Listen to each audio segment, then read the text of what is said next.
Now, it's been a busy and somewhat tumultuous last few weeks for France. After resigning and being reappointed by President Emmanuel Macron, French Prime Minister Sébastien Lecornu's focus is all about passing the 2026 budget. But all the while, the whole world has been watching the French government as this plays out, with a lot of questions about what this means for France and how France is seen by the rest of the world.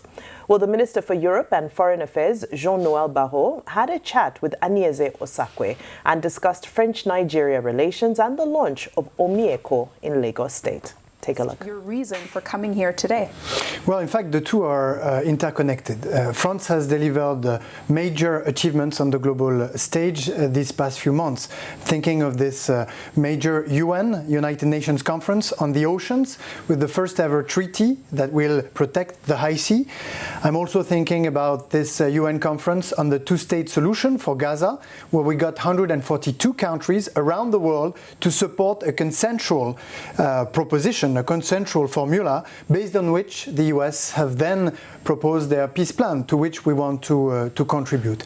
And in these efforts that France is leading to overcome the big challenges that are ahead of us, we see Nigeria, the largest country in Africa, as a partner going forward. And we would like to see Nigeria play a more and more important role in global affairs, in global governance, because we have decided last year with our two presidents meeting, President Macron, President Tinubu, to build a partnership of equal, dedicated to achieve strategic autonomy. We have a common vision for ourselves and for the world, and the time has come for us to work together to strengthen our economies, our countries, but also to join forces to overcome the big challenges of this century. Mm-hmm. And I think a lot of times, we'll have these high-level meetings. I know that a lot of Nigerian governors met with you earlier this year in Paris. Like you mentioned, President Tinubu, President Macron, they've met.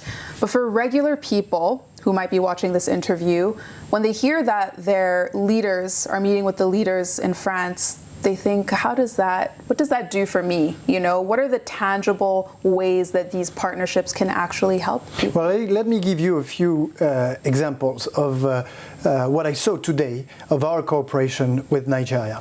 First is the renovation of the new campus of the French Lycée that hosts more than 500 pupils, kids that can learn in the best possible conditions. This is benefiting French pupils, but also Nigerian pupils.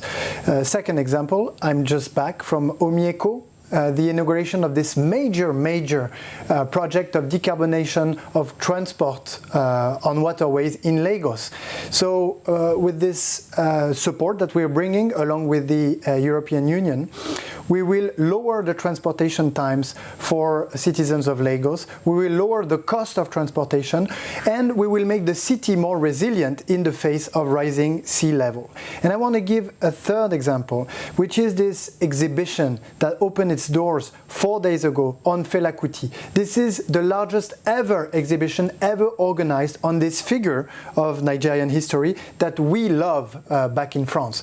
This is thanks to the efforts of the French government, and we are very proud that it is now opening its doors to the Nigerian public, and I will be there tonight before I leave back to Paris. And to your point, I think the transportation point that you made is really interesting because it is an issue here. Long waits in traffic, people get frustrated. Is there a timeline for when Lagosians can expect to see transport costs come down, or when can they actually reap the benefits of what you're discussing? So now implementation will be key, and it will be in the hands of the Nigerian authorities. But what's very important is to see what the outcome will look like. 75 electric boats serving 15 new routes, 140 kilometers, allowing people that live remotely, that live far away from the center of Lagos, to have access to public transportation. This will remove, if I may say, 100,000 people from road transportation transportation or rail transportation onto waterways transportation.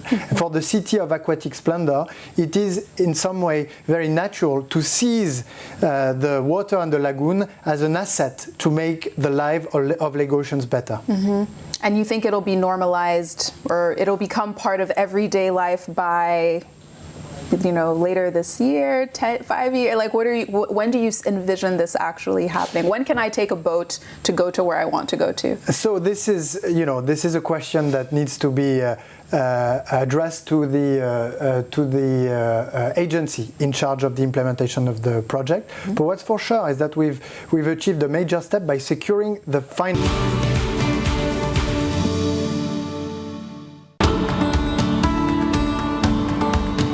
This to become a reality. Now, of course, implementation is key, but it was long due.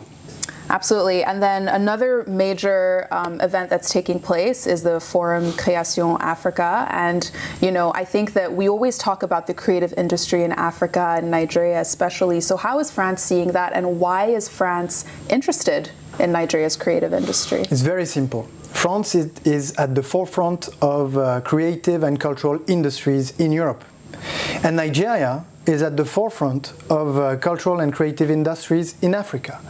So it is very natural that we would co-organize this second edition of the Forum Création Africa. What is this forum? It is the largest business forum dedicated to creative and cultural industries on the continent, bringing together 1,000 participants from 42 African countries, of which 80 are Nigerian participants, that are excelling in video games, webtoons, cinema, fashion, digital design, and that will connect and find an opportunity to accelerate their projects and to scale them up. Basically, this is what we agreed with the Nigerian authority. This is what President Macron promised to President Tinubu.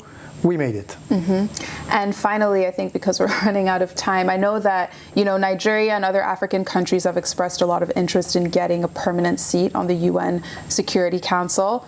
Does France think that Nigeria should have a seat on the UN Security Council? France has a very clear position. France is a permanent member of the Security Council, and France calls for the creation of 2 seats of permanent member going to African countries with all associated prerogatives. And in this effort leading to the reform of the Security Council to allow the 2 African countries to become permanent members, we see Nigeria as playing a dominant role. What would it take for Nigeria to actually get there, from your perspective? So in practice, what is needed to reform the Security Council is that the General Assembly of the United Nations adopts a resolution expressing the details, the parameters of the reform, and then for the Security Council itself, and for the permanent members in particular, not to oppose such a resolution. And we have spearheaded efforts bringing together countries that, like France, support the reform of the Security Council, to make 2026 the year of this reform, because it is long due and it is necessary to rebalance our international institutions to allow Africa to play the role that it should play in order for these institutions to be more legitimate, more robust and more resilient. Monsieur Jean-Noel Barrot, thank you very much for joining us at Arise News. It's been a pleasure. Thank you. Thank you very much. Merci à vous.